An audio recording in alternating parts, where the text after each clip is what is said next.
तर नमस्कार मंडळी. इथे बुनो सगळ्यांना गुड मॉर्निंग करत होता. म्हणजेच तो ऊन खात होता आणि आम्ही निघालेलो वांगणीला. जर तुम्ही मला अगोदरपासून फॉलो करत असाल तर तुम्हाला माहिती आहे मी वांगणी डोण्याला राहत होते.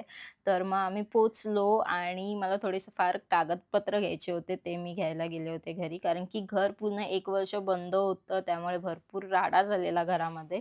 तरीही मी माझे कागदपत्र घेतले आणि मग निघालो आम्ही परतीच्या प्रवासाला. जाता-जाता आम्ही कर्जतच्या डी-मार्टमध्ये सुद्धा थांबलो होतो. घ्यायला गेलो होतो एक गोष्ट, पण घेतल्या एवढ्या हे डी-मार्टमध्ये हर वेळेस होतं. तुमच्यासोबत होतं की नाही नक्कीच सांगा. तर त्यानंतर आम्ही घेतले पॉपकॉर्न आणि सॉफ्टीसुद्धा घेतली होती.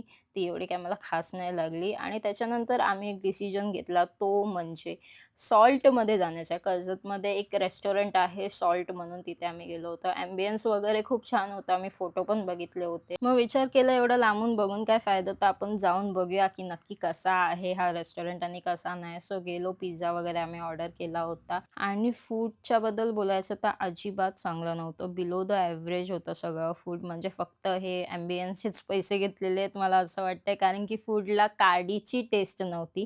तर जर तुम्ही अँबियन्ससाठी जात असाल तर नक्कीच जा. भेटूया आपण नेक्स्ट व्लॉगमध्ये. जर तुम्ही Instaला बघत असाल तर फॉलो करा आणि YouTubeला बघत असाल तर चॅनलला सबस्क्राईब करा.